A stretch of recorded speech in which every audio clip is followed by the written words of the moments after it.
देखिए, हम लोग कक्षा 9 की गणित को पढ़ रहे हैं। कक्षा 9 का गणित है, अध्याय फर्स्ट है, संख्या पद्धति, प्रश्नावली 1.1। क्वेश्चन नंबर फर्स्ट क्या कर रहा है? क्या शून्य एक परिमेय संख्या है? क्या शून्य एक परिमेय संख्या है? पहला क्वेश्चन हो गया। क्या इसे आप P अपान Q के रूप में लिख सकते हैं, जहां P और Q पूर्णांक हैं और Q not is equal to 0। तो चलिए हम लोग देखते हैं कि शून्य परिमेय संख्या है कि नहीं। तो देखिए, हम लोगों ने पढ़ा था परिमेय संख्या के अंतर्गत, परिमेय संख्या में डिटेल से हम समझाएंगे। परिमेय संख्या में जो है पूर्णांक और क्या क्या आते हैं, भिन्न और दशमलव, यह सभी क्या है, परिमेय संख्या के अंतर्गत आते हैं। और पूर्णांक का हम लोगों ने पढ़ा था, जो संख्या रेखा पर साफ साफ दिखता है, 0, 1, 2, 3, ऐसे इस तरीके से अनगिनत तो संख्याएं जो भी हैं, 3 से ऊपर की सभी बड़ी संख्याएं वह हो गई। फिर -1, -2, -3, इस तरीके से हम अनलिमिटेड तक निगेटिव में जितने लेफ्ट की तरफ जाएंगे उतनी छोटी संख्याएं मिलेंगी, जितनी हम राइट के साइड जाएंगे उतनी हमें बड़ी संख्याएं मिलेंगी। यह क्या है, जो नंबर दिख रहे हैं इस नंबर लाइन पे, यह क्या है, पूर्णांक है। पूर्णांक है और सभी पूर्णांक जो थे परिमेय संख्या के अंतर्गत आते हैं, सभी पूर्णांक और भिन्न। तो 0 भी यहीं पे दिख रहा है। 0 क्या है, एक पूर्णांक है। 0 एक पूर्णांक है, इसलिए यह परिमेय संख्या है। तो आप लिख सकते हैं शून्य एक पूर्णांक है, इसलिए परिमेय संख्या है। अब देखिए, अब जो इस संख्या रेखा पर दर्शाई गई हैं, जो यह है इधर पॉजिटिव, ये क्या है, धनात्मक पूर्णांक।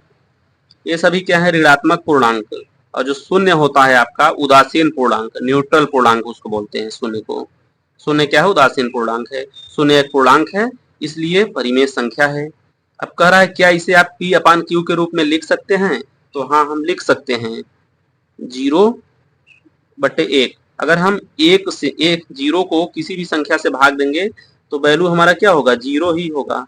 तो हम 0/1 के रूप में 1 लिख सकते हैं। तो हम कह सकते हैं हाँ, हम इसे P अपान Q के रूप में लिख सकते हैं। तो यहाँ पे हम ऐसे लिख दिए। तो यहाँ पे हम कह सकते हैं हाँ, इसे हम P अपान Q के रूप में लिख सकते हैं, ये भी हो गया। अब कह रहा है जहां P और Q क्या है, पूर्णांक हैं। तो यहाँ पे आप देख रहे हैं P और Q, यानी P मतलब आपका ऊपर है 0 और 1 का मतलब नीचे है। तो दोनों क्या हैं, जहां P और Q पूर्णांक हैं, तो आप देख पा रहे हैं 0 यहाँ पे है, 1 भी यहाँ पे है, और सभी क्या है, पूर्णांक हैं।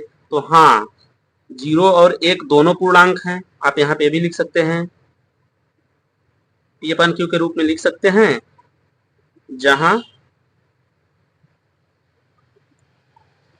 P और Q के स्थान पर 0 और 1 हैं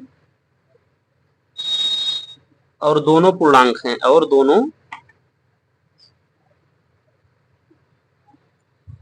पूर्णांक हैं। जहां Q not is equal to 0, जो Q है आपका, एक Q की जगह पे 1 है, यहाँ पर Q बराबर 1 है,